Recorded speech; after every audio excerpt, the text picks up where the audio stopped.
എല്ലാവർക്കും നമസ്കാരം.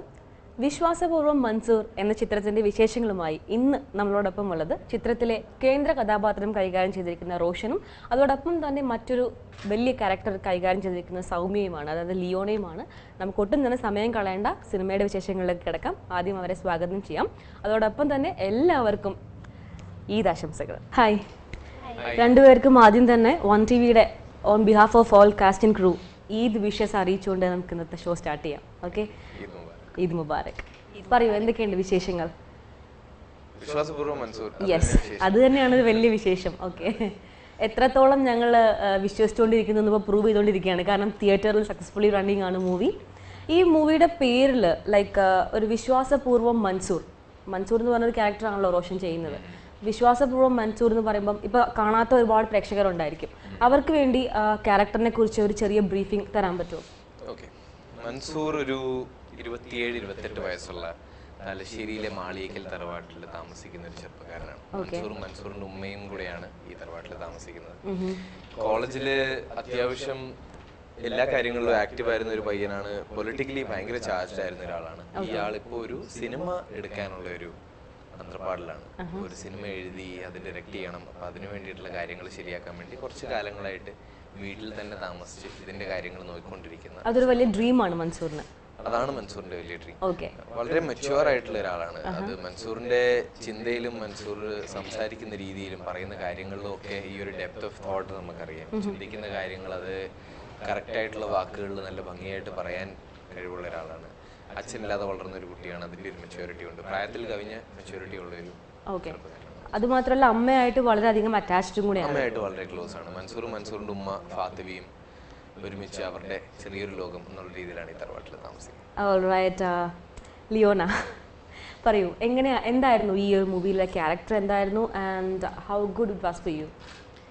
സൗമ്യ എന്നാണ് ക്യാരക്ടറിന്റെ പേര്. ഓക്കെ, സൗമ്യ മൻസൂറിന്റെ ഒരു കളിക്കൂട്ടുകാരി എന്ന് തന്നെ പറയാം. ചെറുപ്പം തൊട്ടിട്ടുള്ള ഒരു കൂട്ടാണ് സൗമ്യ. മൻസൂർ ചില ഡയലോഗ്സിൽ മൻസൂർ തന്നെ പറയുന്നുണ്ട്, എന്റെ വീട് കഴിഞ്ഞ് ഏറ്റവും കൂടുതൽ പോയിട്ടുള്ളത് സൗമ്യയുടെ വീട്ടിലാണ്. അപ്പൊ അത്രയും ക്ലോസ് ആണ്. പറയുമ്പോ ഞാനൊരു നായർ ഫാമിലിയാണ്, നല്ല ആട്ടിത്യുള്ള ഒരു ഫാമിലി എന്നാണ്. എന്റെ ഏട്ടനൊരു സഖാവാണ്. പക്ഷെ അതിന്റെ ഒരു ഭയങ്കര ഒരു സ്പിരിറ്റ് ഉണ്ട് അവൾക്ക്. കോളേജിൽ പഠിക്കുമ്പോഴും മൻസൂറിന്റെ കൂടെ പൊളിറ്റിക്കലി ഭയങ്കര ആക്റ്റീവ് ആയിരുന്നു. പക്ഷെ സൗമ്യയുടെ ലോകം വളരെ ചെറുതാണ്. സൗമ്യയുടെ ഫാമിലി, സൗമ്യയുടെ കുറച്ച് ഫ്രണ്ട്സ്, മൻസൂറിന്റെ ഉമ്മ, ഇത്രയേ ഉള്ളൂ സൗമ്യയുടെ ലോകം. അപ്പൊ അതിനുള്ളിലുള്ള ഭയങ്കര ഒരു സ്നേഹം, ഇവരൊക്കെ എന്റെ ആണെന്നുള്ളൊരു തോന്നല് സൗമ്യക്ക് ഭയങ്കരമായിട്ടുണ്ട്. സൗമ്യ ഇച്ചിരി പൊസസീവ് ആണ്, ഇച്ചിരി പൊട്ടത്തരങ്ങളുണ്ട്. പക്ഷെ ഇതൊക്കെ എൻജോയ് ചെയ്യുന്ന, ഇതൊക്കെ കാണിക്കാൻ പറ്റുന്ന ആൾക്കാർ ഇവര് മാത്രമേ ഉള്ളൂ. പുതിയ നിയമം നോക്കുവാണെങ്കിൽ അതിനകത്തൊരു നെഗറ്റീവ് ക്യാരക്ടറാണ് ചെയ്തേക്കുന്നത്. മൂവി കണ്ട് ഇറങ്ങുന്ന എല്ലാവർക്കും ഒരു ദേഷ്യം തോന്നുന്ന ഒരു ക്യാരക്ടറാണ് ചെയ്തേക്കുന്നത്. ആൻഡ് ദെൻ ആനന്ദം എടുക്കുകയാണെങ്കിൽ ഭയങ്കര ഡിഫറെൻ്റ് ആണ്, ഭയങ്കര ഫ്രണ്ട്ലി ഒരു കോളേജ് സ്റ്റുഡൻറ്റ്. ആൻഡ് ദെൻ ഈ മൂവിയിൽ എത്തുമ്പോഴത്തേക്കും അത്യാവശ്യം മെച്ചുവേർഡ് ആയിട്ടുള്ള, അത്യാവശ്യം നല്ല പക്കാ മെച്ചുവേർഡ് ആയിട്ടുള്ള ഒരു ക്യാരക്ടർ. എങ്ങനെ നോക്കി കാണുന്നു ഈ മൂന്ന് ഡിഫറൻസ്? ഭയങ്കര വലിയൊരു ഭാഗ്യമായിട്ട് നോക്കി കാണുന്നു. ഞാൻ കൂടുതലും ചെയ്തിട്ടുള്ള നാടകങ്ങളാണ്. അപ്പൊ ഒരുപാട് നാടകങ്ങൾ ചെയ്തിട്ടുള്ളതിൽ പോലും ഇത്രയും ഡിസ്റ്റിങ്ക്റ്റ് ആയിട്ടുള്ള ക്യാരക്ടേഴ്സ് കിട്ടിയിട്ടില്ല.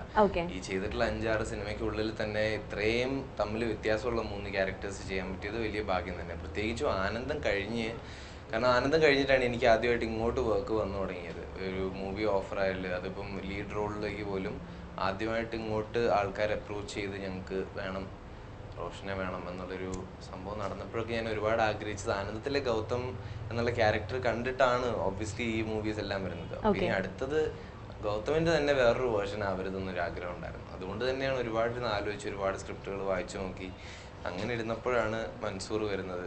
മൻസൂറും ഗൗതമും തമ്മിൽ ഇവർ രണ്ടുപേരും കലാകാരന്മാരാണെന്നുള്ളതല്ലാതെ വേറൊരു ബന്ധമില്ല, യാതൊരു രീതിയിലുള്ള സാമ്യമില്ല. അപ്പൊ അത് വലിയ ഭാഗ്യം. ആൻഡ് ദെൻ ലിയോണയെ കുറിച്ച് പറയുകയാണെങ്കിൽ ജവാൻ ഓഫ് വെള്ളിമല തുടങ്ങി ആൻ മരിയ, ഇപ്പോൾ വിശ്വാസപൂർവ്വം മൻസൂർ, എനിക്ക് തോന്നുന്നു അതിനകത്തൊക്കെ കുറച്ച് മെച്ചുവേർഡ് ആയിട്ടുള്ള ക്യാരക്ടേഴ്സ് ആയിരുന്നു ചെയ്തിരുന്നത് അല്ലേ? ആൻഡ് ദെൻ ഇതിനകത്ത് ആൻ മരിയല്ലേ ഇവിടെ എത്തി നിൽക്കുമ്പം നേരെ തിരിച്ച് ക്യാരക്ടർ നേരെ ചേഞ്ച് ആയി. അപ്പം അതിനകത്ത് എന്തെങ്കിലും ഒരു ഡിഫറെന്റ് എക്സ്പീരിയൻസ് ആയിട്ട് തോന്നിയിട്ടുണ്ടോ? ആൻ മരിയ ചെയ്തപ്പോൾ ഭയങ്കര ഡിഫറെന്റ് ഒരു എക്സ്പീരിയൻസ് ആയിരുന്നു. അതിൽ ഭയങ്കര മെച്ചുവേർഡ് ആയിട്ട്, അത് ആർക്കും തന്നെ ഇപ്പൊ ഭയങ്കര ക്ലോസ്ലി എന്നെ അറിയുന്ന എല്ലാവർക്കും ഭയങ്കര ഞെട്ടലായിരുന്നു ആൻമരി ഇങ്ങനെ ചെയ്യോ ആ അത് നീ തന്നെയാണോ എന്നുള്ള സംശയം. ഹോൾ എന്റെ ലുക്ക് വൈസും ഡയലോഗ്സ് വൈസും എന്റെ ആക്ടിങ് വൈസും എല്ലാത്തിലും ഇങ്ങനെ എല്ലാവരും അയ്യോ നീ തന്നെയാണോ എന്നുള്ളൊരു സംശയം ഭയങ്കരമായിട്ട് വന്നിരുന്ന ഒരു സിനിമയാണ്. പക്ഷെ അത് കഴിഞ്ഞിട്ട് വന്നിരുന്ന എല്ലാം ഇങ്ങനത്തെ റോൾസ് ആയിരുന്നു. ഭയങ്കര മെച്ചുവേർഡ് ആയിട്ട് ഒന്നെങ്കിൽ ഒരു ടീച്ചർ അല്ലെങ്കിൽ ഒരു ഡോക്ടർ അല്ലെങ്കിൽ ഒരു കുഞ്ഞുകുട്ടിയുടെ അമ്മ. ആദ്യമേ വിളിക്കുമ്പോൾ തന്നെ ഒരു കുഞ്ഞുകുട്ടിയുടെ അമ്മയാണ്, കുഴപ്പമുണ്ടോ, അല്ലെങ്കിൽ ഇത്ര പ്രായമുള്ള ഒരു കുട്ടിയുടെ അമ്മയാണ്, അങ്ങനത്തെ റോൾസ് ആയിരുന്നു വന്നുകൊണ്ടിരുന്നത്. പിന്നെ ഞാൻ പി ടി സാറിന്റെ പടം വന്നപ്പോൾ ഭയങ്കര ഹാപ്പി ആയിരുന്നു. അങ്ങനെയൊന്നും ആയിരുന്നില്ല. പി ടി സാർ ആൻമരി കണ്ടിട്ടില്ല, പക്ഷെ പി ടി സാർ ഇങ്ങനെ പറഞ്ഞ സൗമ്യ എന്ന് പറഞ്ഞൊരു ക്യാരക്ടർ ഉണ്ട്, നീ അത് ചെയ്തോ, അത് ഭയങ്കര അഷ്വേർഡ് ആയിരുന്നു, നീ ഇത് ചെയ്താൽ മതി, അങ്ങനത്തെ ഒരു രീതിക്കാണ് എൻ്റെ അടുത്ത് കോൺഫിഡൻസ് ഉണ്ടായിരുന്നു. ഒരു 5 മിനിറ്റ് ഞാൻ പി ടി സാറിൻ്റെ അടുത്ത് സംസാരിച്ചിട്ടുള്ളൂ, പക്ഷെ ആ 5 മിനിറ്റിൽ പി ടി സാർ എൻ്റെ അടുത്ത് പറഞ്ഞു തന്നിട്ടുണ്ടായിരുന്നു സൗമ്യ എന്താണെന്നുള്ളത്. ഇങ്ങനെയാണ് സൗമ്യ, ഈ സൗമ്യ ലിയോണ ആയാൽ മതി, ചെയ്തോളൂ എന്ന് പറഞ്ഞു. അപ്പൊ അതിൽ തന്നെ എനിക്ക് ഭയങ്കര ഒരു പോസിറ്റീവ് കോൺഫിഡൻസ് വന്നു. ഓക്കെ, അതുപോലെ നിങ്ങൾ തമ്മിൽ നല്ലൊരു ഫ്രണ്ട്ഷിപ്പാണ് മൂവി കാണിക്കുന്നത് അല്ലേ? നിങ്ങൾ ആദ്യമേ പരിചയം ഉള്ള ആൾക്കാരാണോ അതോ ഈ മൂവി ലൊക്കേഷനിൽ വന്ന് പരിചയപ്പെട്ട് ഫ്രണ്ട്ഷിപ്പ് സ്റ്റാർട്ട് ചെയ്തതാണ്? മൂവി അനൗൺസ് ചെയ്ത ഒരു പരിപാടി ഉണ്ടായിരുന്നു, ഫെബ്രുവരിയിലായിരുന്നു കർണോട്ടം. അപ്പൊ അന്നാണ് ആദ്യമായിട്ട് ലിയോണനെ മീറ്റ് ചെയ്യുന്നത്, സംസാരിക്കുന്നത്. ഭയങ്കര ഒരു ഈക്വൽ വേവ് ലെങ്തിൽ നിൽക്കുന്ന ഒരാളായിട്ട് തോന്നി. അതുകൊണ്ട് ആദ്യം ലിയോണ അധികം സംസാരിക്കില്ലായിരുന്നു, ഞാൻ അങ്ങോട്ട് കുറെ പിന്നെ അവള് സംസാരിച്ചും കൂടെ തുടങ്ങിയപ്പോൾ ഞാൻ സംസാരിക്കാതെ സംസാരിക്കേണ്ടി വന്നില്ല. So ice breaking was easy. ആ ഒരു ലോഞ്ച് കണ്ടു കഴിഞ്ഞാൽ പിന്നെ ഐ തിങ്ക് മൂവിയുടെ ഷൂട്ട് തുടങ്ങുന്ന സമയത്തേക്കും നല്ല ഫ്രണ്ട്സ് ആയിരുന്നു. നമ്മള് ഇങ്ങനെ ഫ്രീക്വന്റ്ലി കോണ്ടാക്ട് ഉണ്ടായിരുന്നു. എന്തെങ്കിലും മെസ്സേജ് അയച്ചിട്ടോ ക്യാരക്ടറിന്റെ കാര്യം പറഞ്ഞിട്ടോ സ്ക്രിപ്റ്റ് കിട്ടിയോ അങ്ങനെ എന്തെങ്കിലുമൊക്കെ സംസാരിച്ച്, അല്ലെങ്കിൽ പിന്നെ എന്തെങ്കിലും ഫംഗ്ഷൻ വെച്ച് കാണാം, അങ്ങനെയൊക്കെ ഉണ്ടായിരുന്നു. ഓക്കെ, ഈ മൂവിയുടെ വേറൊരു പ്രത്യേകത എന്ന് പറയാൻ നമുക്കറിയാം പി ടി കുഞ്ഞു മുഹമ്മദ് സാറിന്റെ മൂവിയാണ്.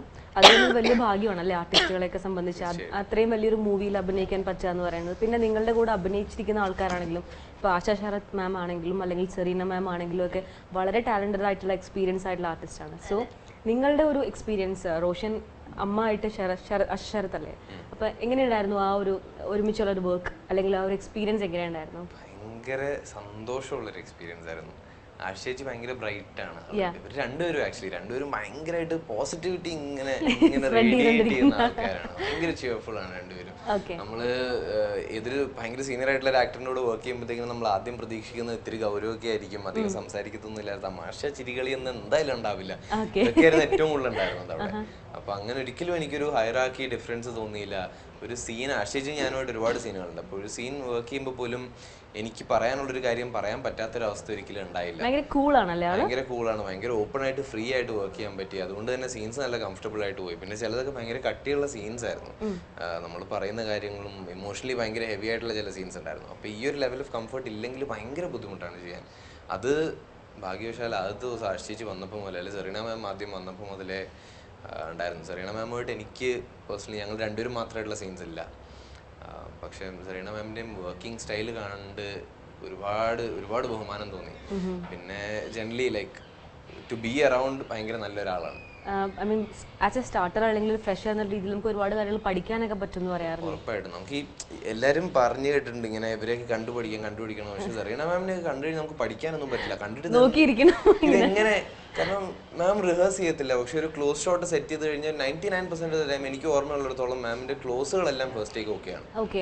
അപ്പൊ എല്ലാം ചെയ്യുന്ന കാര്യങ്ങൾ വളരെ കുറവായിരിക്കും, ചെറിയൊരു മൂവ്മെന്റ്, ചെറിയൊരു എക്സ്പ്രഷൻ മാത്രമേ ഉണ്ടാകത്തുള്ളൂ. പക്ഷെ അത് കറക്റ്റ് സാധനം കറക്റ്റ് സമയത്ത് കറക്റ്റ് അളവിൽ ആദ്യത്തെ ടേക്കിൽ തന്നെ വരും. ഇതെങ്ങനെ കണ്ടു പഠിക്കുക, ഇത് കണ്ടിട്ട് കൊള്ളാം എന്തെങ്കിലും റിപ്പീറ്റ് ചെയ്താലല്ലേ പഠിക്കാൻ പറ്റുള്ളൂ, കണ്ടിരിക്കാൻ പറ്റും. അതുപോലെ ലിയോണ ഇതിലെ പാട്ടുകളെ കുറിച്ച് ഒന്ന് പറയുകയാണെങ്കിൽ ഞങ്ങൾ പ്രേക്ഷകർക്ക് വേണ്ടി. പാട്ടുകള് എല്ലാ പാട്ടുകളും ഞാൻ ഷൂട്ടിന് സെറ്റിൽ വന്ന ദിവസം എനിക്ക് ഓർമ്മയുണ്ട്. എനിക്കന്ന് ഷൂട്ടില്ല, എനിക്ക് അടുത്ത ദിവസം തൊട്ട് ഷൂട്ടില്ല. അപ്പൊ ഞാൻ ലൊക്കേഷനിലെത്തി, ഞാൻ വന്നിരുന്നപ്പോൾ തന്നെ ആള് ഇന്ന് പാട്ട് കേൾക്കാം, ഇതിലത്തെ പാട്ടുകൾ നീ കേൾക്കണം എന്ന് പറഞ്ഞിട്ട് ഇരുത്തി കേൾപ്പിക്കുമായിരുന്നു. അപ്പോൾ പാട്ടിൽ ലിറിക്സ് എഴുതിയിട്ടുള്ളൂ, ട്യൂൺ ചെയ്യണേ ഉള്ളൂ. അങ്ങനെ ആ ഒരു സ്റ്റാർട്ടിങ് ഇത് തൊട്ടിട്ട് ഞങ്ങൾ എല്ലാവരും കേൾപ്പിക്കുന്നു. അപ്പോൾ ഭയങ്കര രസമായിരുന്നു അത് കേട്ടിരിക്കാൻ തന്നെ. ഇപ്പോഴത്തെ സിനിമകളിലൊന്നും ഇങ്ങനത്തെ പാട്ടുകൾ വളരെ അപൂർവമായിരിക്കും, പക്ഷെ ഭയങ്കര സോൾഫുൾ ആയിട്ടുള്ള ഗസൽ ടൈപ്പ് ഓഫ് സോങ്സ് ആണ്. ഓക്കെ. അതുപോലെ ഇപ്പൊ പറഞ്ഞല്ലോ തലശ്ശേരി ആ ഒരു സ്ഥലത്തെ സ്റ്റോറിയാണ് ഇത് പറയുന്നത്. അപ്പൊ നിങ്ങളുടെ ലാംഗ്വേജിൽ നിങ്ങൾക്ക് എന്തെങ്കിലും ഡിഫറൻസ് അല്ലെങ്കിൽ മോഡ് ഓഫ് ആ ടോണിന് എന്തെങ്കിലും വ്യത്യാസം? തലശ്ശേരിയുടെ ഒരു സ്ലാങ് ഉണ്ട്, തലശ്ശേരിയുടേതായ ചില വാക്കുകളുണ്ട്. അപ്പൊ അതൊക്കെ നമ്മള് ബേസിക്കലി ആദ്യം സ്ക്രിപ്റ്റ് എഴുതി കഴിഞ്ഞത് തലശ്ശേരി സ്ലാങ്ങിലേക്ക് കൺവേർട്ട് ചെയ്തിരുന്നു. പക്ഷെ അതിന്റെ പുറത്ത് തന്നെ നമ്മൾ അവിടെ ചെന്ന് നിന്ന് നമുക്കൊരു ലാംഗ്വേജ് അസിസ്റ്റന്റ് ഡയറക്ടർ ഒരാളുണ്ടായിരുന്നു ഈ ഒരു സ്ലാങ്ങിന്റെ ഡിപ്പാർട്ട്മെന്റ് ഹാൻഡിൽ ചെയ്യാൻ വേണ്ടിയിട്ട്. അപ്പം ആ ആളുടെ ഹെൽപ്പ്, പിന്നെ നമ്മള് ഡബ് ചെയ്യുമ്പോഴും ഉണ്ടായിരുന്നു. പിന്നെ അതുപോലെ തന്നെ നമ്മൾ മാക്സിമം ഷൂട്ടിന്റെ സമയത്ത് അങ്ങനെ തന്നെ പറയാനാണ് നോക്കിയത്. കാരണം പിന്നെ ചിലപ്പോൾ മാറ്റി ചെയ്യുമ്പോൾ ലിപ്പ് മാച്ച് ചെയ്യത്തില്ല. അപ്പൊ കാരണം ഞങ്ങള് കുറച്ചുപേര് നേരത്തെ എത്തി തലശ്ശേരിയിൽ. എന്നിട്ട് 3-4 ദിവസം അവിടുത്തെ നാട്ടുകാരോടൊക്കെ കുറെ സംസാരിച്ചു, കുറച്ച് കാര്യങ്ങളൊക്കെ അവിടുന്ന് പിടികിട്ടി. പിന്നെ നമ്മുടെ കയ്യിലുള്ള സ്ക്രിപ്റ്റും വെച്ചിട്ട് ഇങ്ങനെ പറഞ്ഞു നോക്കി അത് പഠിച്ചെടുത്ത് സ്ലാങ് നല്ലപോലെ ഹാൻഡിൽ ചെയ്യാൻ ശ്രമിച്ചിട്ടുണ്ട്. മൻസൂറാണ് ഏറ്റവും നന്നായിട്ട് സ്ലാങ് പറഞ്ഞത്. ഓക്കെ, റോഷൻ എനിക്ക് തോന്നുന്നു പ്രോപ്പർ ആയിട്ട് മൻസൂറായിട്ടെങ്കിൽ മാറി അതിനകത്തേക്ക്. എനിക്ക് ഓർമ്മയുണ്ട് ഒരു സീൻ ചെയ്തുകൊണ്ടിരിക്കുമ്പോൾ റോഷൻ അഭിനയിച്ചുകൊണ്ടിരിക്കുക. അപ്പോൾ സാർ ഇങ്ങനെ മോണിറ്റർ നോക്കിയിട്ട് അപ്പൊ നമ്മൾ ഡയലോഗ്സ് ഇങ്ങനെ പറഞ്ഞു വരുമ്പോൾ ചില സമയത്ത് നമ്മുടെ ഓൺ ഭാഷയിൽ അങ്ങോട്ട് വരും. ആ സമയത്ത് നമുക്ക് കോൺഷ്യസ് ആവില്ല. പക്ഷെ ഷൂട്ടിന്റെ ഒരു ഓൾമോസ്റ്റ് പകുതിയൊക്കെ കഴിഞ്ഞപ്പോൾ തൊട്ടിട്ട് അവന് തന്നെ വന്നു തുടങ്ങി ആ സ്ലാങ്. അപ്പൊ ഇങ്ങനെ സാർ ഇരുന്നിട്ട് പറയണ്ടായിരുന്നു, കണ്ടില്ലേ നമ്മുടെ മനസ്സു പൊളിക്കണില്ലേ, ഭാഷ കറക്റ്റ് അല്ലേ ഇപ്പോന്നൊക്കെ പറഞ്ഞിട്ട് ഭയങ്കര പൊക്കലായിരുന്നു. നീ അറിഞ്ഞില്ലല്ലോ? ഇതൊന്നും ഞാൻ അറിഞ്ഞിട്ടില്ല. ഭയങ്കര രസമുള്ളൊരു സ്ലാങ് ആണ്. നമ്മൾ ഏതെങ്കിലും ഒരു ഡയലോഗ് ഞങ്ങൾക്ക് വേണ്ടി ഒന്ന് പറയാവോ? മനസ്സിൽ തങ്ങി നിൽക്കുന്ന ആ ഒരു തലശ്ശേരി സ്ലാങ്ങിലുള്ള ആ ഒരു ഡയലോഗ്. മാമി എടുത്തു മരുന്ന് വല്ലതും കൊടുത്തീനാ? എനിക്ക് ഈ ഡയലോഗിന്റെ ടോൺ എനിക്ക് ഭയങ്കര ഇഷ്ടമായി. പെട്ടെന്ന് ഇങ്ങനെ ആരെങ്കിലും എപ്പോ ചോദിച്ചാലും ആദ്യം വരുന്നത് മാമി എടുത്തു മരുന്ന് കൊടുത്തീനാ. എടുത്തു മീൻസ് എവിടെ? റൈറ്റ്, എടുത്തു മാമി എടുത്തു മാമി എവിടെ മരുന്ന് വല്ലതും കൊടുത്തിരുന്നു ഉണ്ടല്ലേ? നന്നായിട്ട്.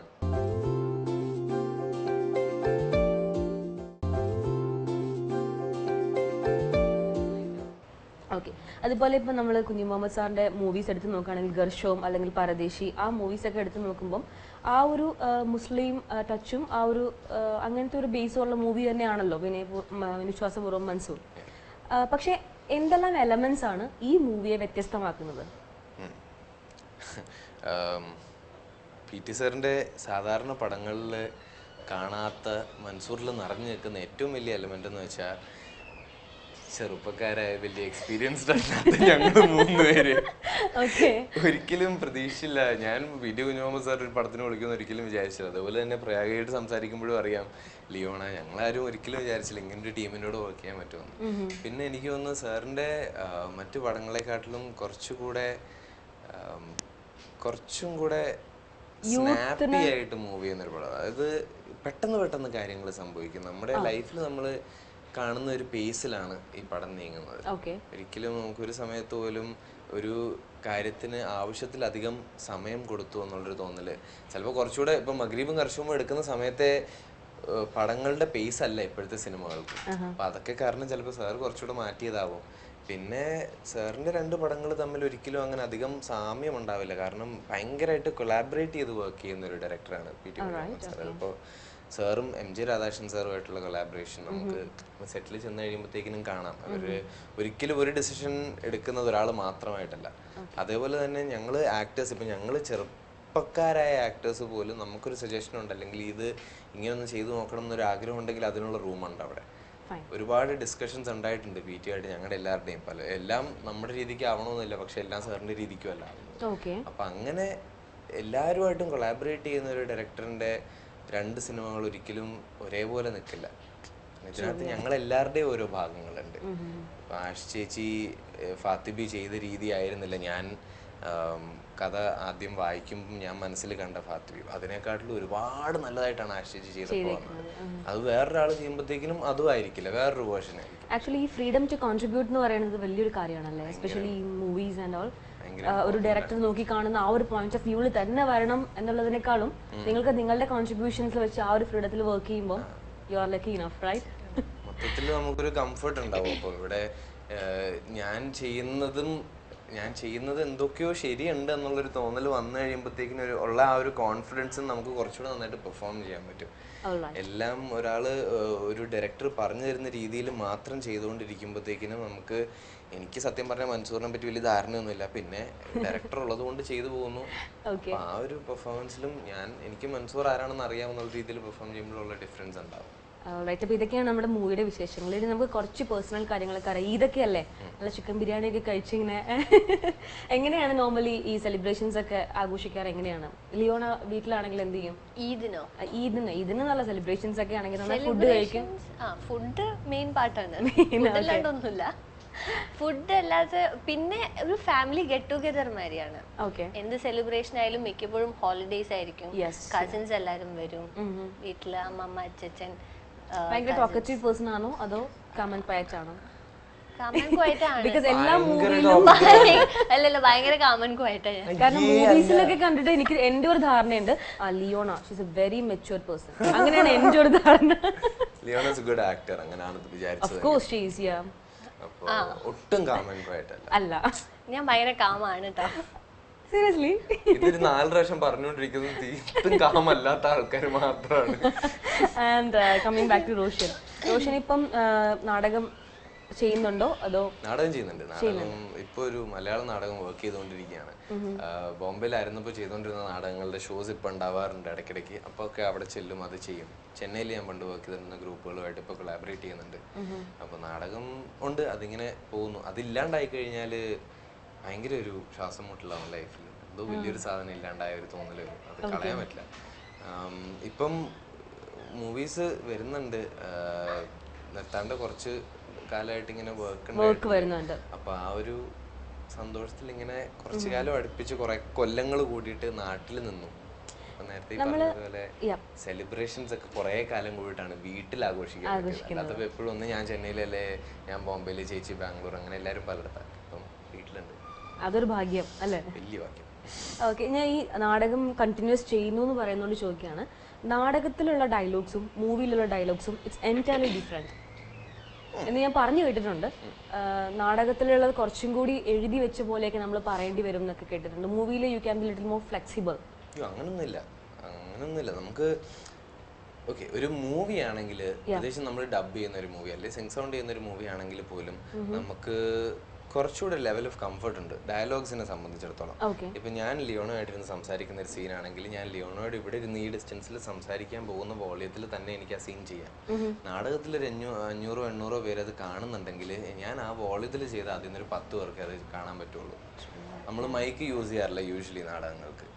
അപ്പോൾ വളരെ ചില ഓഡിറ്റോറിയംസ് മാത്രമുണ്ട്, വളരെ മോശം അക്യൂസ്റ്റിക്സ് ആണെങ്കിൽ മാത്രം നമ്മൾ മൈക്ക് യൂസ് ചെയ്യും, അല്ലെങ്കിൽ അതിന്റെ ആവശ്യമില്ല. അപ്പൊ അങ്ങനെ ഒരു വോള്യൂം അല്ലെ പ്രൊജക്ഷൻ എപ്പോഴും നാടകത്തിൽ ചെയ്യേണ്ടി വരും. മൂവിയിൽ അതിന്റെ ആവശ്യമില്ല. പക്ഷേ ഈ പറഞ്ഞ പോലെ എഴുതി വെച്ചിരിക്കുന്ന സാധനം അതുപോലെ ചെയ്യുക, അതൊക്കെ ഒരു ഡയറക്ടറിന്റെ ഡിസ്ക്രിപ്ഷനാണ്. ഇപ്പൊ എന്നെ ഡയറക്റ്റ് ചെയ്യുന്ന എന്റെ നാടകത്തിന്റെ ഡയറക്ടറിന്റെ അടുത്ത് പറയുന്നത് ഒരു വാക്ക് നീ മാറ്റരുത്, ഞാൻ ആലോചിച്ച് എഴുതുകയാണെന്ന് പറഞ്ഞാൽ നമ്മൾ മാറ്റില്ല. പക്ഷെ അതേപോലെ നീ നിന്റെ സ്വന്തം വാക്കുകൾ നിനക്ക് പറയാൻ തോന്നുകയാണെങ്കിൽ നീ പറഞ്ഞു എന്ന് പറയുന്ന ഡയറക്ടേഴ്സും ഉണ്ട്. അങ്ങനെയൊക്കെയുണ്ട്. നാടകം നമ്മളെപ്പോഴും എന്താണെന്ന് വെച്ചാൽ നാടകത്തിനെ എപ്പോഴും ഒരൊറ്റ എൻറ്റിറ്റി ആയിട്ട് കാണും. നാടകം എന്ന് പറയുന്നത് ഭയങ്കര ലൗഡ് വോയിസ്, ഭയങ്കര അങ്ങനെയാണ് എല്ലാരും കാണുന്നത്. അത് ഒരു ടൈപ്പ് നാടകം മാത്രമാണ്. ഇപ്പൊ പലതരം സിനിമകൾ ഉള്ളതുപോലെ നാടകത്തിന്റെയും ഒരുപാട് ഡിഫറെന്റ് ജോൺറസ് ഉണ്ട്. വളരെ എക്സ്പെരിമെന്റൽ ആയിട്ടുള്ള നാടകങ്ങളുണ്ട്. ഈ പറഞ്ഞ ലൗഡ് ആൻഡ് എക്സാജറേറ്റഡ് ആയിട്ടുള്ള നാടകങ്ങൾ ഉള്ളതുപോലെ വളരെ റിയൽ ആയിട്ടുള്ള നാടകങ്ങളും ഉണ്ട്. ഭയങ്കര സട്ടിലായിട്ട് പെർഫോം ചെയ്യുന്ന നാടകങ്ങളുണ്ട്. ഓരോന്നും ഡിപെൻഡ്സ് അപ്പോൺ ദി പ്രോജക്റ്റ്. വേറെ എന്തൊക്കെയാണ് ഹോബീസ്, അല്ലെങ്കിൽ വേറെ എന്തെങ്കിലും കാര്യത്തിലാണ് ഇൻവോൾവ് ആയിട്ടുള്ളത്? പഠിച്ചുകൊണ്ട് തന്നെ ഇരിക്കുകയാണോ അതോ? ഞാനിപ്പോ MBA കഴിഞ്ഞു. ഓക്കെ. പിന്നെ ഞാൻ എന്താ ചെയ്യാ? ഡാൻസ് ചെയ്യും. ഡാൻസ് എന്നോടാണ് ചോദിക്കുന്നത്? പിന്നെ ഡാൻസ് ചെയ്യും, അത്യാവശ്യം വരയ്ക്കും. അതൊക്കെ തന്നെയാണ് ഹോബീസ്. നല്ലപോലെ വരയ്ക്കും. വരയ്ക്കും. ആർട്ടിസ്റ്റ് ആണ് ആ കാര്യത്തിൽ? അല്ല, ചെറുതായിട്ട് വരയ്ക്കുള്ളൂ. ഇവൻ വെറുതെ പറയണ്ട. ഇവനോട് വീട്ടിലിങ്ങനെ പെയിന്റിങ്സ് ഒക്കെ ഉണ്ടോ? അതിലൊക്കെ മ്യൂറൽസ് എല്ലാം ഇവള് തന്നെ വരച്ചിട്ടുള്ളത്. ഭയങ്കര ഭംഗിയാട്ടോ കാണാൻ. ശരിക്കും പറയണം, കളിയാക്കണം, മനസ്സിലാവണല്ലോ. ശരിക്കും ജെന്യുയിൻ ആയിട്ട് പറഞ്ഞു. Alright, coming back to movie. ഇപ്പം ഒരു തലശ്ശേരി എന്ന് പറഞ്ഞ ആ ഒരു സ്ഥലത്തിന്റെ കൾച്ചർ കാണിക്കുന്നുണ്ട്. അതുകൊണ്ട് തന്നെ അതിന്റെ കോസ്റ്റ്യൂംസിനൊക്കെ ഒരു സ്പെഷ്യാലിറ്റി ഉണ്ടാവും, റൈറ്റ്?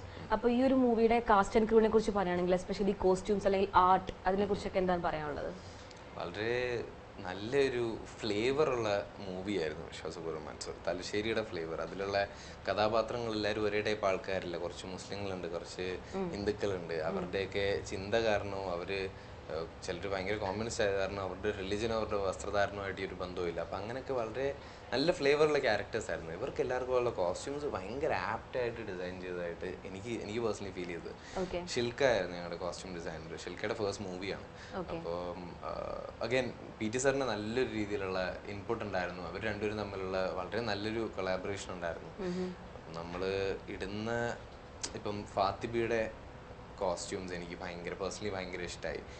ആഷിഷ് ചെയ്യുന്ന ആദ്യത്തെ മുസ്ലിം ക്യാരക്ടർ. എന്നാൽ നമ്മൾ ഇതുവരെ ഒരു സിനിമയിൽ കാണുന്ന പോലത്തെ ഒരു പക്ക മുസ്ലിം സ്റ്റീരിയോ ടൈപ്പ് കോസ്റ്റ്യൂമിങ് അല്ല. അതിന് അതിൻ്റെതായ ഒരു ഭംഗിയുണ്ട്. എന്തോ അത് കണ്ടു കഴിയുമ്പോഴത്തേക്കിനും ആ ഫാത്തിബി ഇങ്ങനെ ആയിരിക്കും ഡ്രസ് ചെയ്യുന്നത്, അത് ശരിയാ എന്ന് നമുക്ക് കാണുമ്പോൾ തോന്നും. അതുപോലെ മൻസൂറിൻ്റേത് ഇപ്പോഴുള്ള തലശ്ശേരിയിലുള്ള, ഇപ്പോൾ എൻ്റെ പ്രായക്കാരായിട്ടുള്ള തലശ്ശേരിയിലുള്ള യൂത്ത് എങ്ങനെയാണോ ഡ്രസ് ചെയ്യുന്നത് അതിൽ നിന്ന് ഇൻഫ്ലുവൻസ്ഡ് ആണ് ബേസിക്കലി മൻസൂർ. മൻസൂർ തലശ്ശേരിയിൽ വർത്തമാന കാലത്തിൽ ജീവിക്കുന്ന ഒരു യുവാവാണ് എന്നാവും തന്നെ പറയുന്നത്. അപ്പം അങ്ങനെയായിരുന്നു മൻസൂറിൻ്റെ കോസ്റ്റ്യൂം. കളർ ചോയ്സസ് എല്ലാം ഭയങ്കര നല്ലതായിരുന്നു. പിന്നെ അങ്ങനെ ഓരോ ക്യാരക്ടർ. സൗമ്യയുടെ പറ്റി നിനക്ക് എന്ത് തോന്നി? സൗമ്യ നോർമൽ ഒരു ഇപ്പോഴത്തെ കാലഘട്ടത്തിലത്തെ കോളേജ് ഗോയിങ് ഗേൾസ് അങ്ങനെ എക്സ്ട്രോർഡിനറി ആയിട്ടൊന്നും ഉണ്ടായിരുന്നില്ല. സൗമ്യ പിന്നെ തട്ടൊന്നും വേണ്ട, ഹിന്ദു ഒരു. പിന്നെ എനിക്ക് ഭയങ്കര ഇഷ്ടമായത് സൈറ ബാനുവിന്റെയും മുംതാസിന്റെയും ക്യാരക്ടേഴ്സ്. അതായത് സറീന വഹാബും പ്രയാഗയും ചെയ്യുന്ന ക്യാരക്ടേഴ്സ്. ഇവര് ഒരു പ്രത്യേക ട്രിക്കി ഒരു അവരമ്മയും മോളുമാണ്. അപ്പം അവര് ബോംബെയിൽ താമസിക്കുന്ന ഒരു ഫാമിലിയാണ്. അപ്പോ സൈറ ബാനു എന്ന് പറയുന്നത് ഏകദേശം ഫാത്തിബയുടെ അത്ര തന്നെ പ്രായമുള്ള ഒരു സ്ത്രീയാണ്. പക്ഷേ അവരുടെ ഇതുവരെയുള്ള ലൈഫ് മുഴുവൻ ബോംബെയിലായിരുന്നു. ഒരു very north Indian in their ways. അപ്പൊ അതുകൊണ്ട് തന്നെ ആ ഒരു നോർത്ത് ഇന്ത്യൻ ഇൻഫ്ലുവൻസ് ഭയങ്കരമായിട്ടുണ്ട് അവരുടെ ഡ്രസ്സിംഗിൽ. അതുപോലെ സറീന മാം ബോംബെയിൽ തന്നെ ആയതുകൊണ്ട് മാം ഇട്ട് വന്നു കഴിയുമ്പോൾ ഭയങ്കര ഒരു ഒത്തന്റിസിറ്റി ഫീൽ ചെയ്യും. അവരുടെ ടൈപ്പ് നമ്മുടെ നാട്ടിൽ കാണുന്ന ടൈപ്പ് ചുരിദാറുകളല്ല, ഭയങ്കര ഷോർട്ട് ആയിട്ടുള്ള, എനിക്ക് അതിന് എന്താ പറയുന്നതെന്ന് അറിയില്ല, ലൂസ് പാൻസ് ആയിരിക്കും താഴെ, ആ സാധനവും ഷോർട്ട് ചുരിദാർ കുർത്ത സാധനവും. അതേപോലെ മുംതാസിന്റെ കോസ്റ്റ്യൂംസും ഭയങ്കര നല്ല രസമുള്ള കുറച്ച് സാധനങ്ങൾ ഉണ്ടായിരുന്നു. Very apt for the movie. പിന്നെ കുറച്ച് നല്ല ട്രിക്കി ആയിട്ടുള്ള സിറ്റുവേഷൻസ് ഷെൽക്ക് നല്ലപോലെ ഹാൻഡിൽ ചെയ്തു. കാരണം ഈ മുംതാസും സറീന മാമിന്റെ ക്യാരക്ടേഴ്സ് രണ്ടുപേര് വളരെ ഒരു ഡിഫിക്കൽട്ട് സിറ്റുവേഷനിൽ പെട്ടെന്ന് ഒരു ബാഗ് പാക്ക് ചെയ്ത് ഇറങ്ങിയവരാണ്. അപ്പൊ അവരുടെ കയ്യിൽ അധികം സാധനങ്ങളില്ല, അധികം വസ്ത്രങ്ങളില്ല. അപ്പൊ ആ ഒരു സിറ്റുവേഷനെയൊക്കെ നല്ലപോലെ ടാക്കിൾ ചെയ്തു ഷെൽക്ക. Very good job. റൈറ്റ്. അപ്പം ഇനി എന്തൊക്കെയാണ് നിങ്ങളുടെ അപ്കമിങ് പ്രോജക്ട്സ് എന്നൊക്കെ ഞങ്ങൾക്ക് അറിഞ്ഞു കഴിഞ്ഞാൽ ഞങ്ങൾക്കും വെയിറ്റ് ചെയ്തിരിക്കാമല്ലോ. എനിക്ക് ഇനി വരാനുള്ളത് അടുത്ത മൻസൂർ കഴിഞ്ഞിട്ടുള്ള അടുത്ത റിലീസ് കടങ്കഥ എന്ന് പറഞ്ഞൊരു movie. Kadamkatha, interesting name. Vinay Forrt, Joju George, Ranji Panicker sir, ഞാൻ 4 പേരും കൂടി ഇൻവോൾവ് ചെയ്യുന്ന ഒരു കഥയാണ്. കടങ്കഥ എന്ന് പറയാനുള്ള കാരണം കടത്തിൽ മുങ്ങി നിൽക്കുന്ന 2 ആൾക്കാരുടെ കഥയാണ്. അങ്ങനെ ഒരു അപ്പൊ അങ്ങനെ ഈ പറഞ്ഞതുപോലെ ഒരുപാട് ഫലിതങ്ങൾ നിറഞ്ഞ ചെറിയൊരു രസമുള്ള. പിന്നെ മാച്ച് ബോക്സ് എന്ന് പറഞ്ഞൊരു മൂവി ഞാൻ പേഴ്സണലി ഭയങ്കര എക്സൈറ്റഡ് ആയിട്ട് വെയിറ്റ് ചെയ്തിരിക്കുന്ന ഒരു പടമാണ്. അതും ഉടനെ തന്നെ ജൂലൈ അവസാനം റിലീസാവും. രേവതി കലാമന്ദിരാണ് പ്രൊഡ്യൂസ് ചെയ്തിരിക്കുന്നത്. ഞാനും ആനന്ദത്തിലെ എന്റെ കോസ്റ്റാർ ആയിരുന്നു കുപ്പിയും, പിന്നെ ഹാപ്പി വെഡിങ്ങിലെ ദൃശ്യ, പിന്നെ ഞാൻ സീനിയേഴ്സിൽ ഒരുപാട് റെസ്പെക്ട് ചെയ്യുന്നു ഷമ്മി തിലകൻ സാറും അശോകൻ സാറും കൂടെ. So you must be definitely excited. Very excited. And Leona? എനിക്ക് ഇനി റിലീസിനുള്ളത് ഹദിയ എന്ന് പറഞ്ഞൊരു സിനിമയാണ്. ഹദിയാണ് റിലീസ് നിൽക്കണേ. കളം എന്ന് പറഞ്ഞൊരു സിനിമയുണ്ട്. അതിൽ കുറച്ചുള്ളെങ്കിലും മണികണ്ഠൻ ചേട്ടൻ്റെ കൂടെ അഭിനയിച്ചു. അതായിരുന്നു അതിലുള്ളൊരു പോസിറ്റീവ് ഫാക്ടർ.